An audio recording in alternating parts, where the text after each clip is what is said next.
Hello everyone, and welcome to the next Deep Questions session with Saif here. Today we talk about a rather interesting topic that we have encountered quite a number of times in recent weeks on the Dhamma Hub server. In case you're interested, you can always join. And it goes as follows. When you say that suffering is basically gone, what do you mean by that? There were clearly cases in the suttas and in modern times where sotapannas were suffering strong enough to commit all kinds of unwholesome deeds up to the point of taking the knife. As we said, I will just start and explain a bit about the question in itself. For example, there were cases in the suttas that were mentioned where, let's say, noble ones were taking the knife, and this is just another phrasing for committing suicide, I would say. And there were also more modern cases of monks doing that. I think the Venerable Nanavira is probably the most well-known example. He has written the book Notes on Dhamma, and he was quite often contemplating the question, wife or knife, as in reverting back to the lower life or taking the knife. And in the end, he decided for the knife. He ended up committing suicide. He had a few unsuccessful attempts. In the end, he was successful, though. And many modern monks do not hold him in high regard due to him doing such an action with even though his reasoning is quite okay, I would say. As a worldling, committing suicide is obviously quite something different as compared to a noble disciple doing that, in case you are actually a noble disciple. Yeah. And in the suttas, there are also a number of other cases where there were sotapannas who were doing quite a number of deeds that were not so nice. There was the case of a drunkard who was pretty much, I would say he was either a faith follower or a Dhamma follower. And he was pretty much drinking each and every day. And people were quite discontent with the fact that the Buddha called him a noble one, a Sikha. They were not happy with that at all. And when you look at the things that a Sotapanna cannot do, you will not find the usual things that some of the modern traditions will tell you. Like, he is still able to break the precepts, at least as a householder. You can argue that it's not really possible as a monk, but at least if you are a noble householder, so to speak, you can break the precepts. You will find the list of things that an arahant cannot do, and that does contain not being able to kill, not being able to tell a deliberate lie, not being able to act out of fear, and all of those things. Whereas a sotapanna can only not take any sankhara as permanent or pleasurable, or some of those things, which is quite the deed, to be honest. But now, what is the difference when it comes to the difference in suffering that a worldling may experience as compared to a noble one? And one way to approach the topic would be through the lens of feeling, I would say. There is one sutta from the Anguttara Nikaya, I think. I always forget the number. I think it's 6.36 or 63, where the Buddha talked about the different kinds of arrows that hit an ordinary worldling as compared to a noble one, where the Buddha essentially explains that a noble disciple experiences feelings in a detached manner. So they do not feel the same way as before. Yet another way to think about the entire topic, I would say, is that the Sotapanna has essentially been healed of the fundamental condition that he is experiencing in his life. So he has been healed of a disease, but he is still experiencing some leftover symptoms.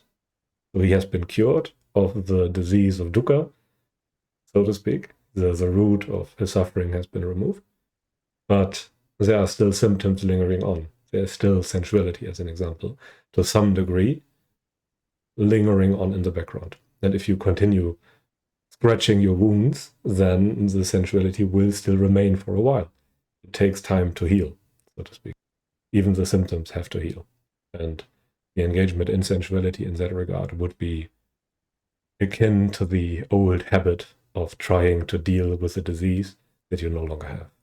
So the latter kind of suffering, I would say at least, is at least to some degree still there for a sotapanna, while the former kind is completely gone. So this kind of suffering has been eliminated, made like a palm stump, is no longer subject to future arising. You can no longer suffer the same way as before due to impermanence. That's not possible. I think that's one way to think about it. Do you have any thoughts on that?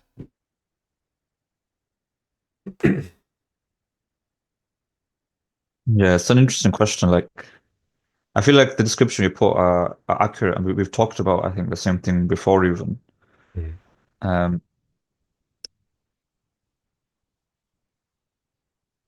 but I guess if you're like experientially, you're still pathogena fundamentally. Like, you still don't know the way out of suffering. All of this is still going to remain um, extremely abstract. It's still going to be just an idea in your mind about this imagined state of a Sotapanna and an imagined state of an Arahant. And that imagination is only going to be based off what you already know. mm, The only thing you know fundamentally is pathogena, either lessening of suffering or more involvement in suffering. But you don't really know what it means to have healed, like you mentioned, the fundamental condition. mm, Um, so I wonder even if it's even useful in the first place to even make these mental models of what a Sotapanna experience is and what Arahan experiences, because it kind of makes it kind of creates these mental models in your mind that actually end up obscuring what your actual experiences is. mm, If you think about it, like the model of what is Sotapannaism and Arahant is, it's just not going to be known to most of the people in the suttas. Like if someone got a discourse about the what the Dhamma is, they wouldn't say, "Oh, I am waiting to become a Sotapanna." Experientially, the only thing they know is that I am within samsara, which means that I don't know the way out of suffering completely. And what I'm looking for is the unconditioned release from suffering, where I don't, I don't have to do anything to manage my suffering anymore. It just doesn't arise anymore. mm. And any idea of an in-between state for that person doesn't really exist. Like, how could it exist? It's either you're on this shore or the other shore, right? Yeah, that is true. But I would say that sometimes there is a case of a person who hears what we are saying. I know at least of one case where the person completely misunderstood what we're talking about when it comes to suffering basically being gone. And there is still some kind of suffering, I would say. There is still some kind of sensual suffering, so to speak. But it's, even though it is kind of gone. And I think people can create a wrong view around that in some sense, I would say. What would you say What to would such a that, person? Yeah, sorry. yeah, like what would that wrong view be though? Like, is it their assumption of what they're hoping for in their practice I guess so, being yes. the wrong threshold? Mm. Um, Like beating themselves up because they still experience some suffering. mm. Something along those lines, I would assume. Would you not say that's the correct thing to do? Not to beat yourself up, obviously, but if you are still suffering, isn't that the correct thing to do anyways? To like Absolutely. feel that sense of shame towards it. So I just, what do you think the wrong view is here? I did not understand the second to last word. What do you think the wrong view is here? Ah, the wrong view. That's actually quite a good question. I'm just Um, trying to think like experientially, like mhm, because we're obviously all people now that are we've read all the suttas and all that, and we know all mhm, these distinctions between Sotapanna and Arahant. But like if I was that person who had no distinction between Sotapanna and Sakadagami, it was just experientially samsara or nibbana. mhm. Um, what would be the wrong view that would stop me from practicing in the right direction? Oh, I don't think that there is a wrong view that would stop you from practicing, but I would say that there are views that you can develop that can create quite a bit of suffering for you if you, for example, try to emulate certain people who say that you should be basically free from suffering, and then you look into your own experience and can see, okay, there still is some suffering left. Why do they tell me that there should not be any suffering? And then they try to aim for that state, so to speak, and completely get lost in certain kinds of wrong assumptions. And It should be more like Mm. this, but it is not, etc. But I guess that's what I'm trying to say is like if some person is trying to focus on achieving Mm, Sotapatti fruition, they shouldn't really aim for a state like you're talking about, mm, where it's this in-between state where it's like you're basically free from suffering, but there's still remaining suffering, because that's basically inconceivable, right? Shouldn't they just focus on just being free from suffering, as absolutely. in just Yeah. arahantship? So that's like, well, in that sense, you should beat yourself up, right? Not like self-flagellate, but you are saying to yourself, like, I am subject to suffering, and the only thing that I care about is being completely free from suffering. Mhm. And So I you, think, I mean, don't you think there's a danger if we keep talking about this in-between state?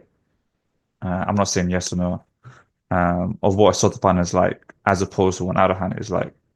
That could be more likely to create wrong views mm, in someone, because they're then assuming that this, I'm trying to reach this in-between state. And for them, like they have no concept of an in-between state. Like the only in-between state they can imagine is still suffering fundamentally from what they know what suffering is. yeah. It kind of reminds me of like when Hilson Hermitage said that like from a Patujana perspective, a Mm, Sotapanna is an Arahant. And then mm, from a Sotapanna's perspective, they know they have further things to go. But from Patujana perspective, all they can understand is, for me, I should be aiming towards the full release from suffering. mm, Um, yeah. and then is it useful to then describe? I guess it's an open question. Maybe this is a bit too speculative for this conversation and not practical, but um, is it useful to describe, do you think, the in-between state? Well, as you said before, the only kind of peace that a Pitushana, a worldling, knows is the peace of sensuality, and maybe a certain kind of peace of renunciation, but not the ultimate peace of Nibbana, so to speak. So any description of Nibbana has no place to land. I would agree with you there. You only know this shore and not the other shore. So any kind of description of the other shore kind of has to be misconceived, because experientially there's nothing where this kind of description can land. So it can only be misunderstood. And this would be quite the drastic cutoff point. But when I say that it can only be misunderstood, then I mean that. There's no way this can be understood rightly. And in that regard, I don't think it's actually quite beneficial to talk about that. And I think this is also one of the reasons why the Buddha never really went into any detail when it comes to any descriptions of Nibbana. So he never, as far as I'm concerned, and I think I have read pretty much all of them, I cannot remember a single instance where the Buddha described the experience of Nibbana or anything like that, apart from it is the highest happiness, it is the deathless, it is the other shore, or something along those lines, but never really any kind of experiential description, because it can only be misunderstood. So describing that in-between state, as far as I'm concerned, is not really useful. But I'm still curious how to deal with such a person who has developed such a view. Wait, could you repeat the view again? Sorry. So, uh, I guess the person in question has developed a view that they should be more free from suffering than they are, but they go in a rather unskillful manner about it. I guess that's more or yeah. less the core of it. They beat themselves up, they try to emulate other people, they try to understand feverishly what they do different, why they are not experiencing suffering, why am I still experiencing some kind of suffering, etc. Yeah. But I think that's it kind of links to what we've been talking about, right? Because their suffering is coming about from comparison with their imagined viewpoint of what an enlightened person looks like. Mm, But like we're saying, like these imagined viewpoints are just imagined viewpoints. Like if you had never been told from these authorities that there's such a in-between state of Sotapanna stuff, like you would never come experientially to that viewpoint. So I think for that person, the main thing they should do is, instead of um, focusing on understanding what Sotapanna is or what Sakatagami is and how much they're distant they are from that is just to focus on the individual experience of suffering.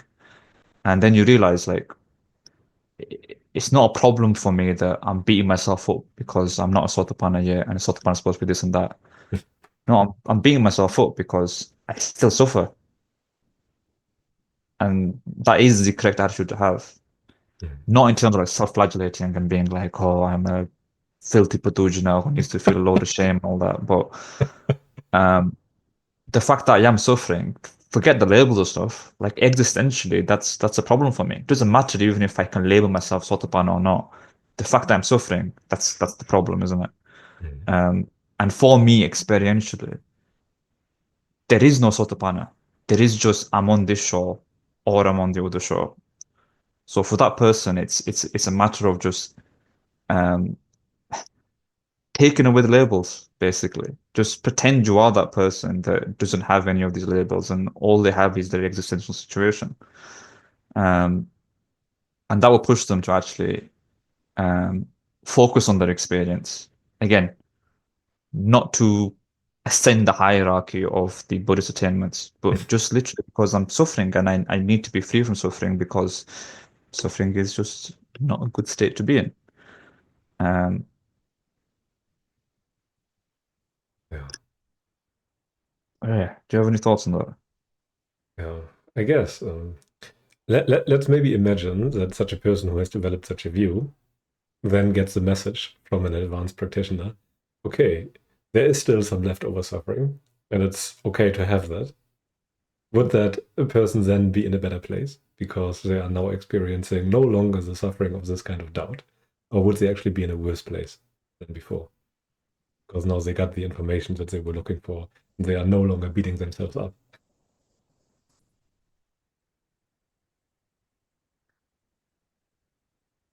Yeah, they would be in a worse state because the reason why they've stopped beating themselves up is because now their mental model of what a Sotapanna should be like is matching their internal model of what their experience is right now. It's not because they're actually free from suffering and have confirmed that. It's just a matter of them um, matching up what they think they should be like and what their current state is.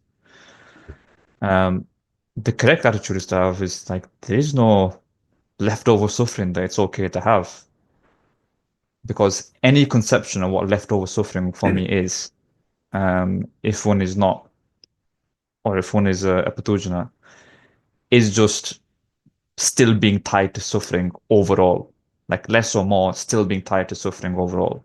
Mhm. And I can't imagine leftover without the idea of just purely lessening suffering. Mhm. Yeah, I would So agree. for them, it is like it is right to beat themselves up, but just don't beat yourself up because you're not reaching this imagined sort of party stage. Beat yourself up because you're still suffering. Mhm. Um, it's just like the entire practice, you know, like it's all the doctrines or whatever. At some point, they become so overdetermined and so much of a mental system in your mind that they actually start to distract you from your experience, rather than clarifying for it.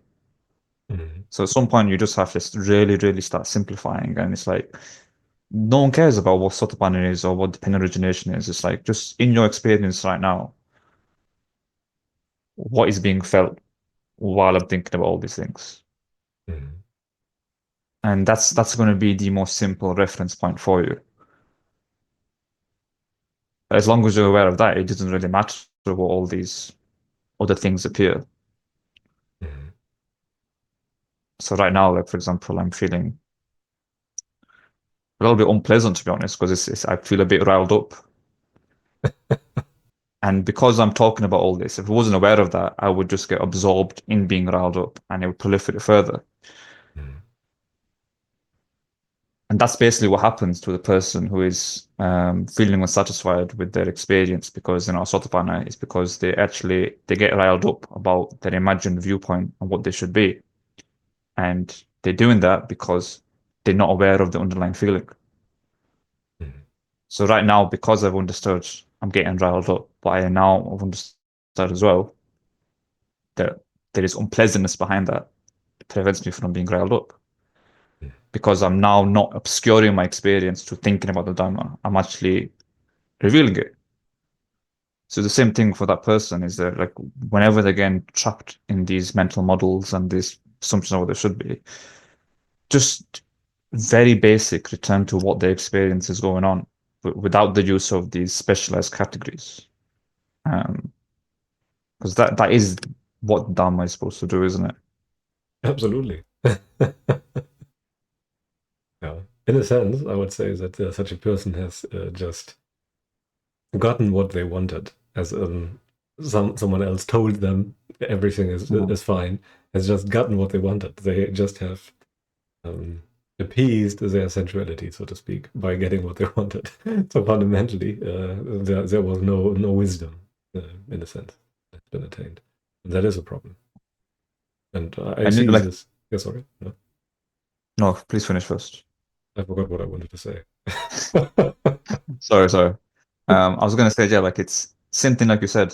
Even if they gain some experience of freedom, they just end up using what they've learned about what freedom should look like, and they just paste it over.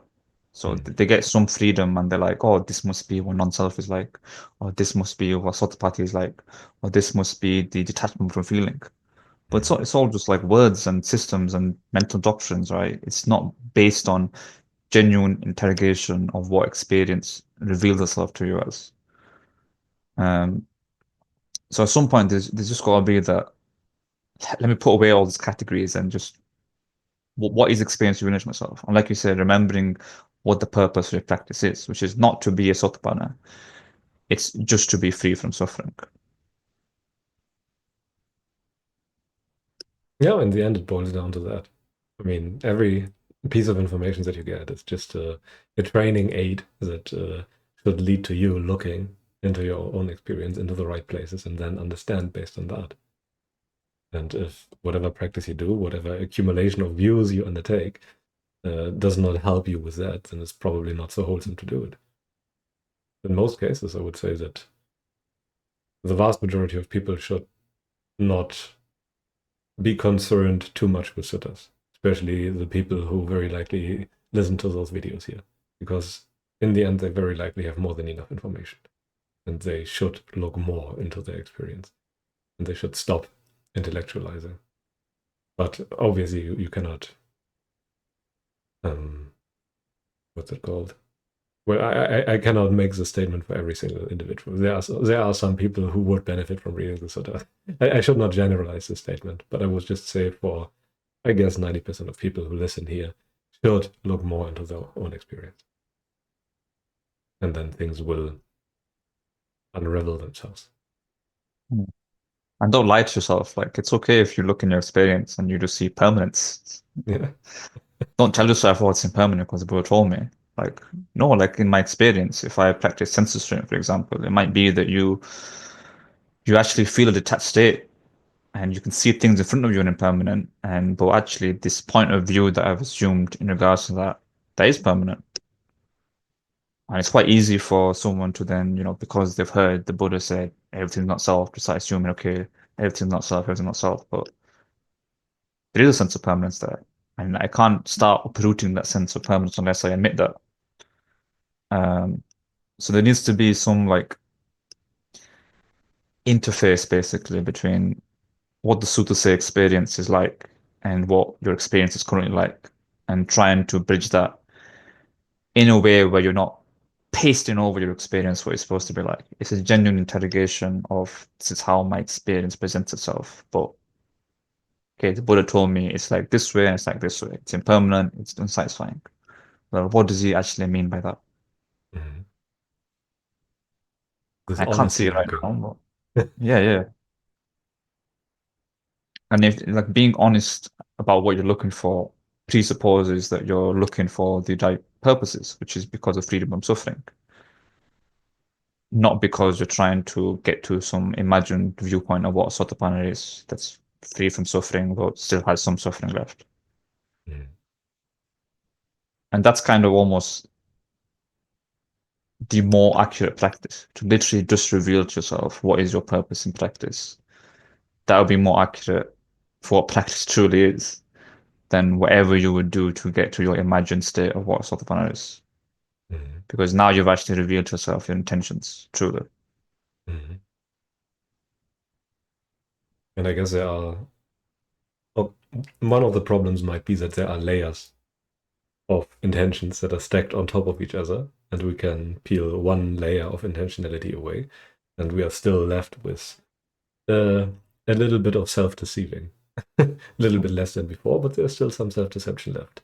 It's not total honesty with ourselves. Maybe we do certain actions because we, I don't know, want to help other people, but there's still an even deeper rooted intention that we just want to feel good through helping other people or something like that. And sometimes people can hide that from themselves quite skillfully. So you might even come closer to your true intentions, but you might still not be fully there. But as you have attained an intention that is closer to a true intention than before, you might end up thinking, okay, now I have understood my true intention, even though that's not the real one yet. It's quite tricky. But it always comes down to feeling Yes. fundamentally. And every time you have an unwholesome intention, it's usually because you're ignoring the underlying feeling behind it. Mhm. But I think you have to gradually move to that conclusion. You cannot just jump there. You cannot just jump ahead and say to yourself, yes, this is just because I feel bad. I think that's also a kind of self-deception, because right now the experience would present itself to me as something else is to blame. And I first have to understand what I'm blaming right now before I can actually transcend that, I would say, at least. You cannot just skip ahead right to okay, feeling is the fundamental problem. It is, but it does not feel like that to you right now.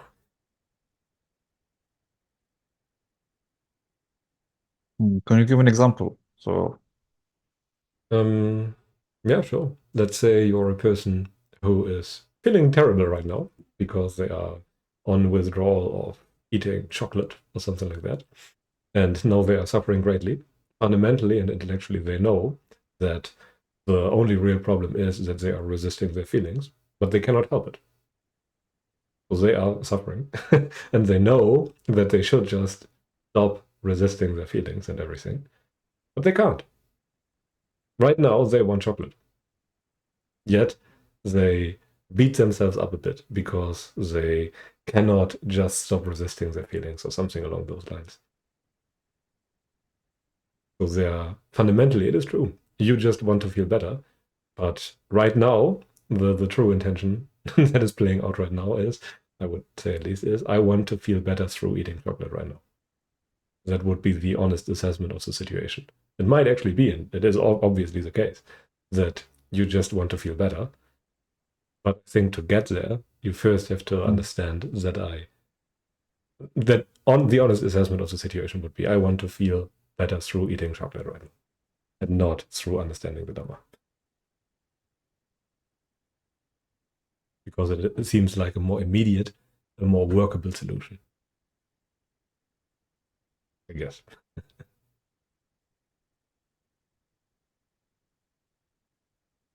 So that person is obviously still valuing sensuality because they prefer the solution of eating chocolate to the solution of renouncing chocolate, even though they intellectually know that it would be better to give up chocolate. But they are not convinced yet.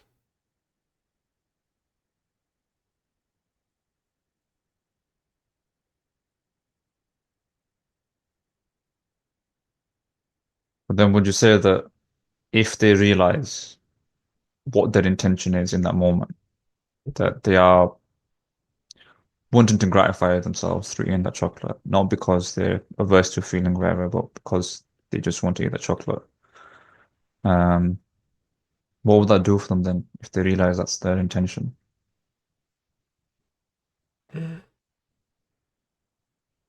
Well, I think it's helping you in the sense that you now honestly assess the situation. As in, you no longer try to avoid this conclusion. They want to be a good practitioner. They want to renounce chocolate. Mm. but they still want chocolate, and I think it's necessary to acknowledge that and not run away from that conclusion. I still value Mm. sensuality to some degree, and Mm. it's not good to avoid that. Like, yeah, that's probably the gist of it. Why is it not good though? If I'm sorry to just push you further, but um, yeah, what would be wrong in me ignoring the fact that I am attached to sensuality? What the wrong would be in ignoring that? Yeah, yeah. So you're saying it's obviously it's good to acknowledge what your current situation is, which is that I do like sensuality. I do need the chocolate. Well, What would but be wrong in not doing that? well, it's an act of control because it's unpleasant to admit to yourself that you are still fundamentally addicted to sensuality. And if Mm. you look past that, you need a reason for that because it's kind of unpleasant to acknowledge to yourself that I'm still fundamentally addicted to that thing, and that it's more pleasant to look past it and focus on something else. Yeah, so it's interesting because you're trying to reveal yourself, like your cravings. You're trying to tell yourself, like, or it's because um, I'm averse to feeling whatever. But like you say, you telling yourself that is how you're being averse to feeling because you're not admitting yourself that you're actually attached to sensuality and that is your current situation. And you just want to overlay some sort of explanation on top to try and make yourself feel better. Yeah.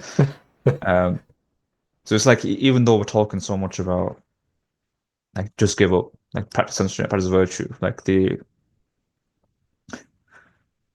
amount of self-transparency and knowledge you would need just to understand that would already be quite insane. But it Is there depends any way on this your. applies? Yes, sorry. Sorry, Van. Go ahead. No, I just wanted to mention that it depends a lot on your starting position. If you are quite an advanced practitioner who already brings that to the table, then it's easier to just follow those simple instructions that are right, but not necessarily already applicable.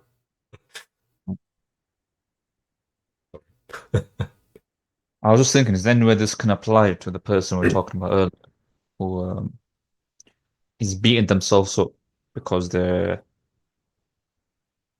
not reaching the state of what they think a sotapanna should be? Like, what are they not admitting to themselves then that's actually painful? That's a very good question. I don't Like, think that we can answer that for such a person. yeah. But the point is, they are overlooking something. They are still hiding uh, something from themselves. They are not acknowledging something, I would say. And as Well, such, they are still suffering. Because, absolutely because they are avoiding something. That is their suffering in that situation. yeah. But what that is, I have no clue. Yeah, it's very hard to say without speaking to that person individually and actually going through a very long conversation, probably, of unpicking these individual Yeah. thought patterns and things like that. But I mean, there's a thing for a person that is attached to attainment store. There's Mhm. especially to attach to the idea of being a person Mhm. that is basically free from suffering, but still kind of suffers. Mhm. Um, I mean, one of the things they're hiding from could simply be that just admitting themselves that they do still suffer. Yeah. Like you were saying, the person who, is eating the chocolates, whatever, they need to admit themselves that yes, they do like sensuality. Um, the person that suffers because of comparison to different attainments, or whatever, does not want to admit that they are still suffering. Yes. And because of that, they cling to attainments. They cling to the idea of what Satipana is. And because of that, they will never ever do the work to actually try and see what in my experience is missing. Because everything that could arise in my experience, I'm just going to assume that I'm already a Satipana. Yes. And whatever freedom I experience is going to be interpreted through the lens of the Buddha Dhamma, that it's not self or whatever. But at the basis of all of it is that I still suffer. And Mm. admitting that to myself is painful, especially for someone that's been practicing for like 20 years or whatever. Mm.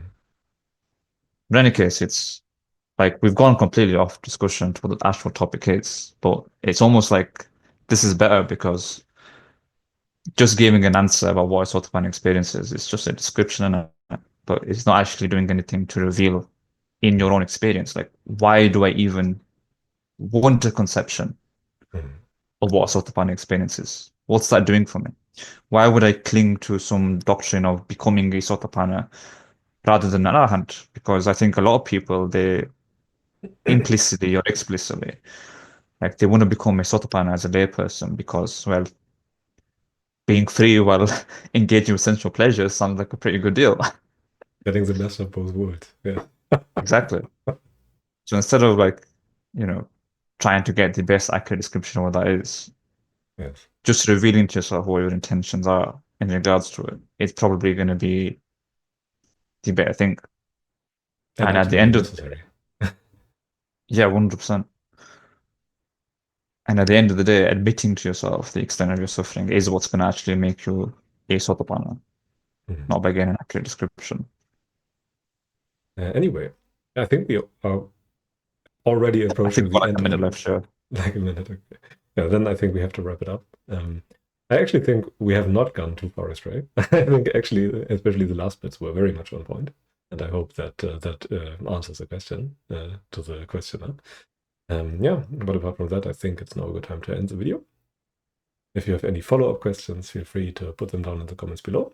But apart from that, I wish you all a pleasant day, and until next time, maybe.